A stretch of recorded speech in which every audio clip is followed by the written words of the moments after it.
चलती हुई ट्रेन में आग लगने के वाकयात का सिलसिला है जारी। एक महीना पहले उड़ीसा स्टेट के बालासोर डिस्ट्रिक्ट में पेश आए एक ट्रेन में खौफनाक हादसे के बाद अब तेलंगाना स्टेट के यादाद्री डिस्ट्रिक्ट में भी चलती हुई ट्रेन में आग लगने का एक अफसोसनाक वाकया पेश आया। शुक्र है अल्लाह पाक का इस हादसे में कोई जानी नुकसान तो नहीं हुआ, मगर इसमें ट्रेन की 7 बोगियां जल गई, जिनमें से 3 बोगियां तो बुरी तरह से जलकर खाकस्तर हो गई, जबकि 4 बोगियां पार्शली तौर पर बंट हो गई, जहां पर जुमला 18 बोगियां मौजूद थी। ये हादसा 7 जुलाई जुमा की सुबह को यादाद्री डिस्ट्रिक्ट के बोम्माईपल्ली और पगड़ीपल्ली रेलवे स्टेशन के बीच में Bhongir rural police station limits में पेश आया, जहां फलकनुमा एक्सप्रेस ट्रेन वेस्ट बंगाल के हावड़ा से सिकंदराबाद आ रही थी कि रास्ते में अचानक चलती हुई ट्रेन की एक बोगी में आग लग गई और फिर कुछ ही देर में देखते ही देखते ये आग फैलकर मुहिब शक्ल भी अख्तियार कर ली और फिर दूसरी 6 बोगियों को भी अपनी लपेट में ले लिया, जिसके साथ ही किसी एक पैसेंजर ने हाजिर दिमागी से काम लेते हुए फौरी तौर पर चलती हुई ट्रेन की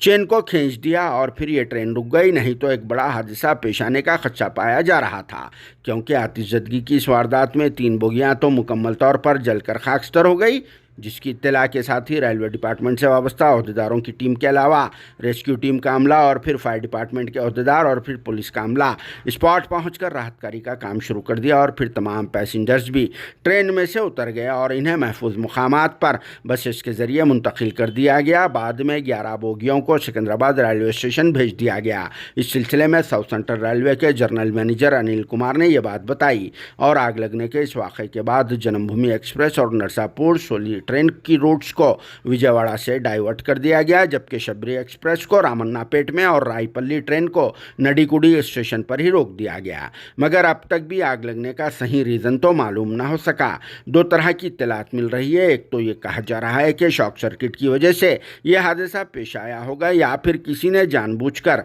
सिगरेट पीने के बाद सिगरेट के जलते हुए टुकड़े को फेंक दिया होगा, जिसकी वजह से यह हादसा पेश आया होगा। फिर भी रेलवे के अहदेदार इस वाक़े की तहकीकात कर रहे हैं, मगर इस पर आप लोगों का दिमाग क्या काम कर रहा है, क्यों पेश आया होगा यह हादसा? कमेंट बॉक्स में ज़रूर जवाब देना।